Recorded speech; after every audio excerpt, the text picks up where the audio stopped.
Hi, this is Harry Hoffman. Today is week 2, day 5, and we talk about serving as senders.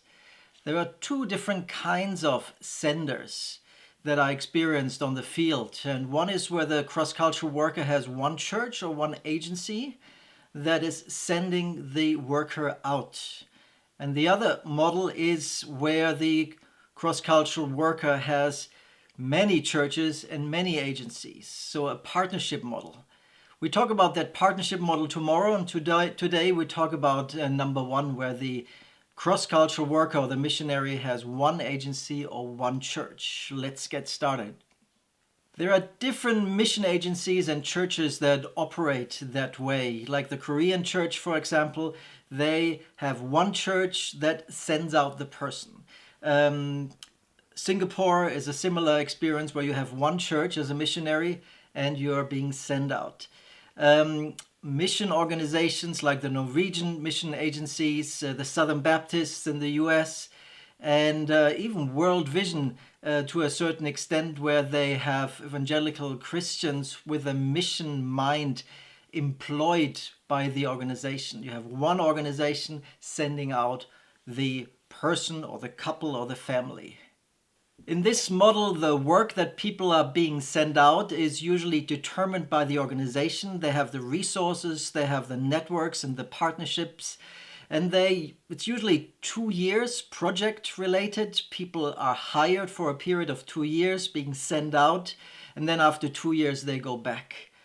The responsibility of the agency is to create the infrastructure, to finances, look for partners, and all the logistics.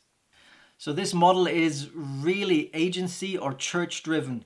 The agency or church, they have a clear vision, they have a mission, they have a purpose, they know what they want, and they look for staff to come on board to implement the vision that they have.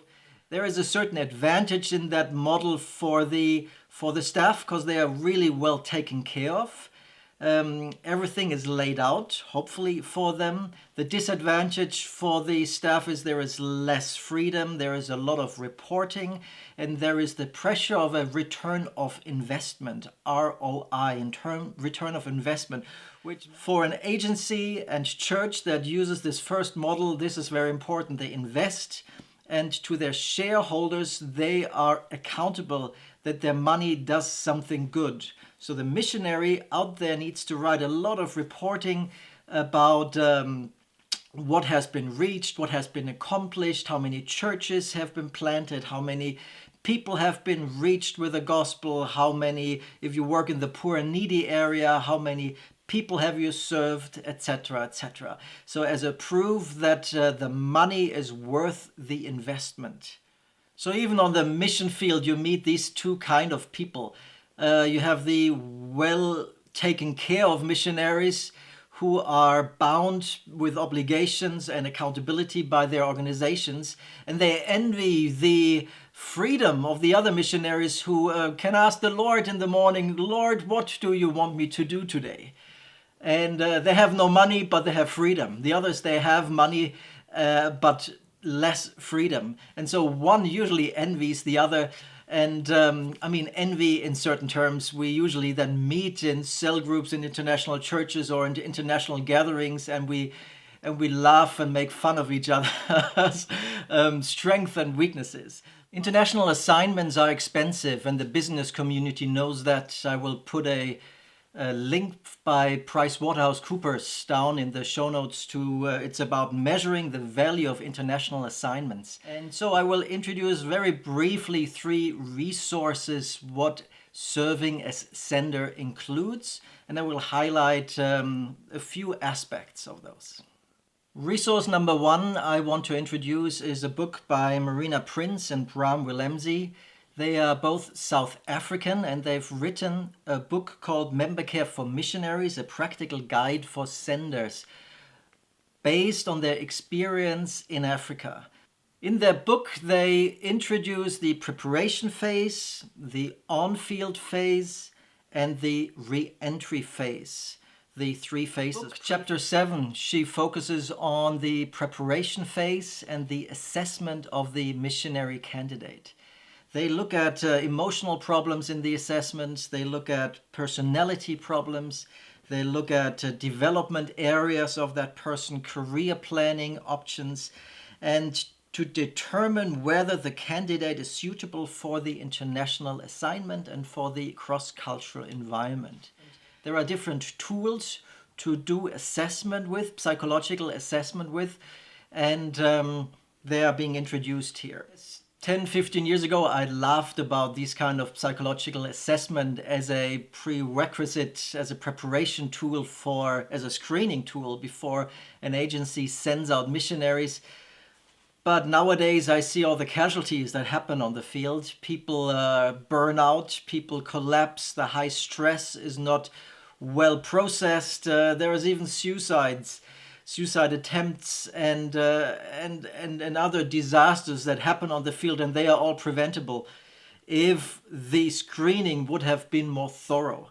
And sometimes a missionary candidate should wait another year to process and work on certain growth areas before being sent out. So assessment, a thorough assessment in the preparation phase can be really, really good.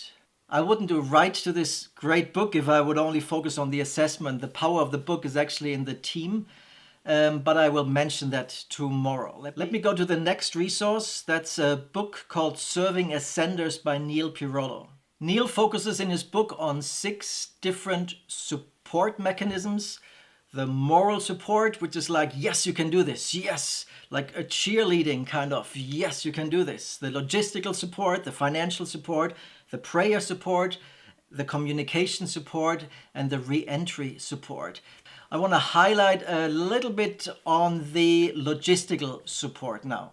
As part of logistical support, Neal mentions the business affairs. Somebody needs to handle your finances back home. Somebody needs to handle your taxes back home.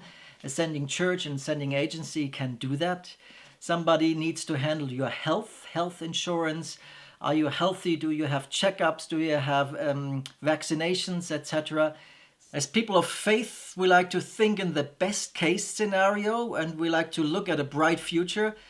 But as a sending organization and a sending church, we need to think in the worst case and work through worst case scenarios and create policies and measures as a contingency plan to respond to worst cases. And that brings me to my last resource today, which is the Code of Good Practice by People in Aid, Principle 7, which is on health, safety, and security. They write, the security, the good health, and safety of our staff are a prime responsibility of our organization.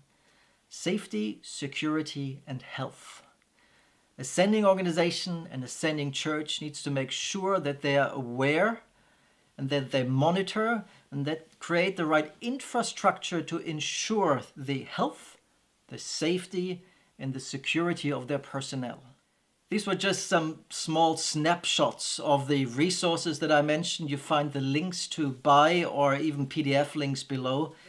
Today we looked at one church and one agency serving as senders, like an employer sending out the employee, the missionary, to the field.